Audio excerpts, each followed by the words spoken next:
Hello दोस्तों, स्वागत है आप सभी का हमारे यूट्यूब चैनल में। दोस्तों, आज के इस वीडियो में हम बात करने वाले हैं मानव रोग से संबंधित सभी इम्पोर्टेंट क्वेश्चंस के बारे में जो कि अब तक के एग्ज़ाम्स में आ चुके हैं।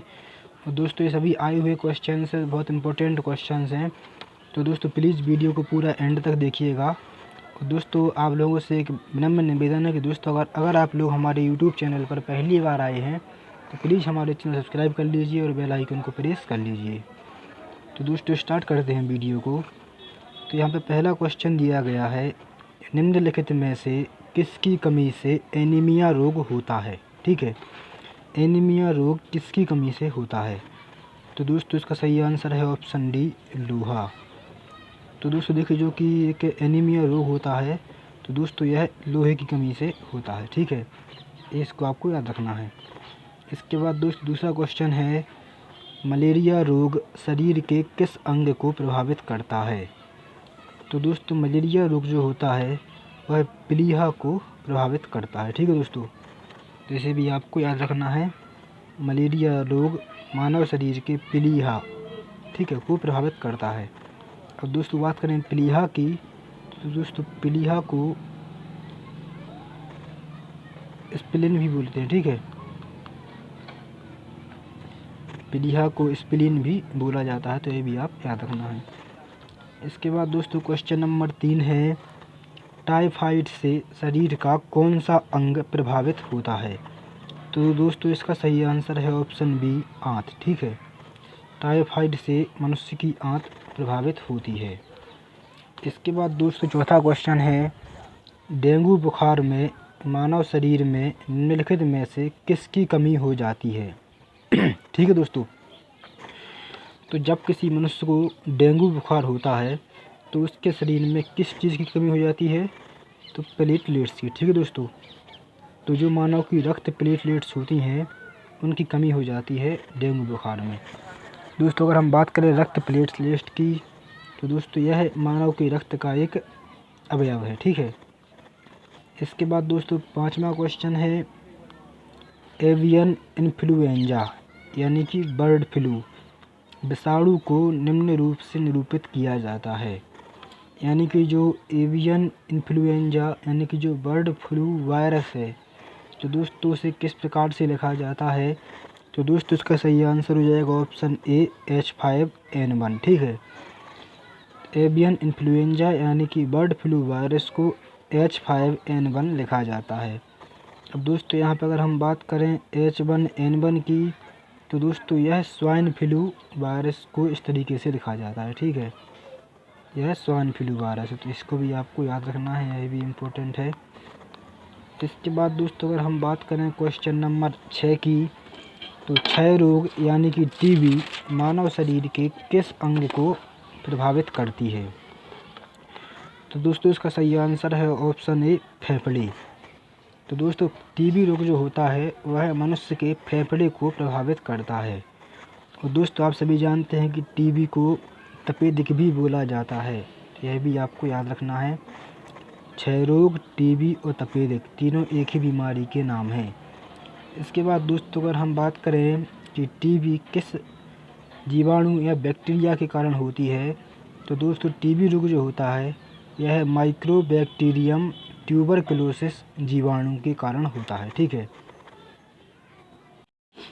दोस्तों, तो टीबी रोग जो होता है वह माइक्रोबैक्टीरियम ट्यूबरकुलोसिस नामक जीवाणु के कारण होता है। ठीक है, तो यह भी आपको याद रखना है।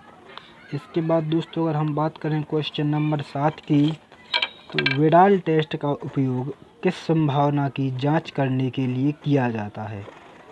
तो दोस्तों विडाल टेस्ट का उपयोग टाइफाइड की जांच के लिए किया जाता है। ठीक है, तो दोस्तों टाइफाइड का टेस्ट करने के लिए विडाल टेस्ट का प्रयोग किया जाता है, यह आपको याद रखना है।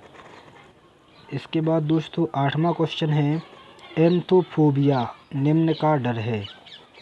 तो दोस्तों एंथोफोबिया जो होती है यह एक बीमारी है। तो दोस्तों इसका सही आंसर है ऑप्शन सी, यानी कि पुष्पों का। तो दोस्तों जब कोई व्यक्ति पुष्पों से डर लगने लगता है तो दोस्तों इसे एंथोफोबिया कहा जाता है। ठीक है, इसके बाद क्वेश्चन नंबर 9 है, एलिसा जांच किस रोग की पहचान करती है? तो दोस्तों इसका सही आंसर है ऑप्शन डी, एड्स। यहाँ पर दोस्तों मिसप्रिंट हो गया है, यहाँ पे है एड्स, ठीक है। तो यह आपको याद रखना है। एलिसा जांच किस रोग की पहचान करती है? एड्स रोग की पहचान करती है। इसके बाद दोस्तों क्वेश्चन नंबर 10 है, बीसीजी का टीका किस रोग के विरोध में लगाया जाता है? तो दोस्तों बीसीजी का टीका जो है यह ट्यूबरक्लोसिस, क्षय रोग यानी कि टीबी रोग के विरोध में लगाया जाता है। तो यह आपको याद रखना है। तो दोस्तों अगर हम बात करें बीसीजी के फुल फॉर्म की, तो दोस्तों बीसीजी का फुल फॉर्म होता है बेसिलस कैलमेटी ग्यूरियन, ठीक है, बेसिलस कैलमेटी ग्यूरियन। तो यह आपको याद रखना है। इसके बाद दोस्तों 11वां क्वेश्चन है, सिलिकोसिस एक है। तो दोस्तों सिलिकोसिस जो है कौन सी बीमारी है? तो दोस्तों सिलिकोसिस जो है यह फेफड़े संबंधित बीमारी है। तो यह भी आपको याद रखना है। इसके बाद दोस्तों क्वेश्चन नंबर 12 है, किसके इलाज में कीमोथेरेपी का उपयोग किया जाता है? तो दोस्तों इसका सही आंसर है ऑप्शन ए, कैंसर। तो दोस्तों कैंसर के इलाज में कीमोथेरेपी का उपयोग किया जाता है। इसके बाद दोस्तों क्वेश्चन नंबर 13 है, टाइफाइड किस जीवाणु के कारण होता है? तो दोस्तों टाइफाइड जो रोग होता है यह साल्मोनेला टाइफी नामक जीवाणु के कारण होता है, ठीक है। तो यह भी आपको याद रखना है। इसके बाद दोस्तों क्वेश्चन नंबर 14 है, एपिडर्मिक रोग किससे संबंधित है? तो दोस्तों इसका सही आंसर है ऑप्शन डी, यानी कि त्वचा। तो दोस्तों त्वचा संबंधी जो इन्फेक्शंस वगैरह होते हैं वो सब एपिडर्मिक रोग से संबंधित होती हैं। इसके बाद दोस्तों क्वेश्चन नंबर 15 है, निम्नलिखित में से किसकी कमी से दांत की बीमारी होती है? तो दोस्तों मनुष्य में जितनी भी दांत की बीमारी होती हैं वह सभी फ्लोरीन तत्व की कमी के कारण होती हैं, ठीक है दोस्तों। तो यह भी आपको याद रखना है। इसके बाद क्वेश्चन नंबर 16 है, अल्जाइमर रोग में मानव शरीर का कौन सा अंग प्रभावित होता है?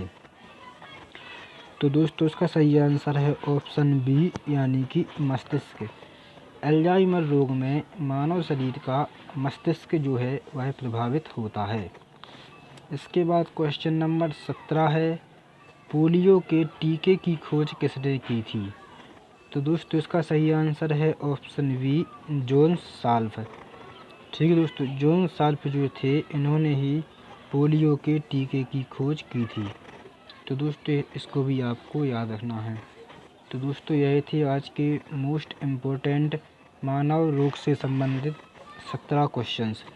दोस्तों अगर आपको वीडियो अच्छा लगा हो तो वीडियो को लाइक कर दीजिएगा, अपने दोस्तों के साथ में सभी एजुकेशनल ग्रुप्स में शेयर कर दीजिएगा, और दोस्तों हमारे चैनल को सब्सक्राइब कर लीजिए, और दोस्तों बेल आइकन को प्रेस कर दीजिए। थैंक यू दोस्तों, मिलते हैं अगले